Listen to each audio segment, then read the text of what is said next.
वंदे मातरम दोस्तों। भगवा आतंकवाद, हिंदू टेरर, सैफरन टेरर, ये कुछ टर्म्स आप सब ने पिछले कुछ सालों में सुने होंगे, लेकिन क्या आप लोग जानते हैं कि इन टर्म्स को जानबूझकर बढ़ावा दिया जा रहा है। मुंबई 26/11 के आतंकवादी अजमल कसाब को जिंदा पकड़ने के लिए पुलिस ऑफिसर श्री तुकाराम ओंबले जी ने अपने प्राण न्यौछावर कर दिए थे, क्योंकि वो जानते थे कि उस आतंकवादी को जिंदा पकड़ना जरूरी है।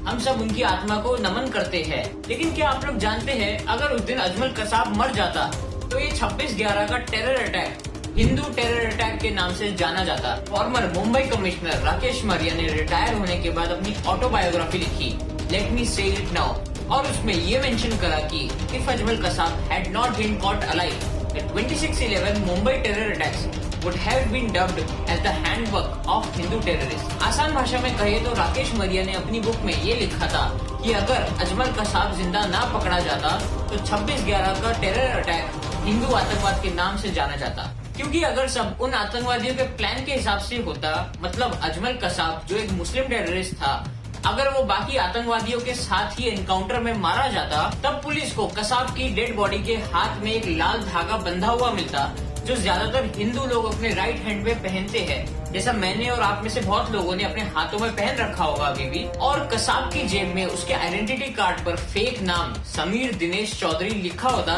जो बैंगलोर का एक हिंदू स्टूडेंट होता। अब आप समझ रहे हैं कि 26/11 का मुंबई टेरर अटैक किस तरह से प्लान करा गया था हिंदुओं को बदनाम करने के लिए, और इस तरह ये दुनिया का पहला हिंदू टेरर अटैक कहलाया जाता, और लोग ये कहते कि हिंदू भी टेररिस्ट हो सकते हैं।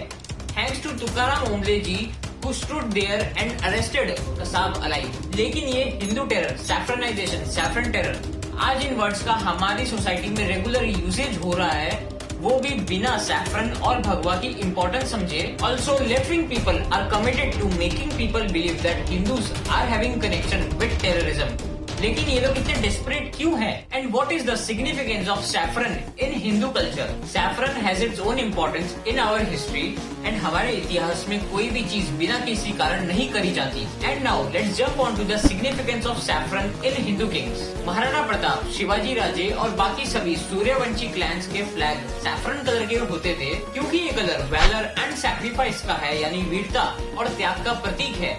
इसीलिए सभी क्लैंस के झंडों पर ये रंग होता था, क्योंकि वो अपनी मातृभूमि के लिए अपनी जान न्यौछावर करने के लिए हमेशा तैयार रहते थे। इसीलिए सभी हिंदू किंग्स अपने हाथ में लाल, केसरी या भगवा रंग का धागा बांधते थे, और जैसे लाल और भगवा रंग वीरता और त्याग का प्रतीक है, इसीलिए सभी हिंदू वॉरियर्स अपने माथे पे लाल या भगवा रंग का तिलक लगाते थे, जो उनकी वीरता को दर्शाता है। Then we move to the cents.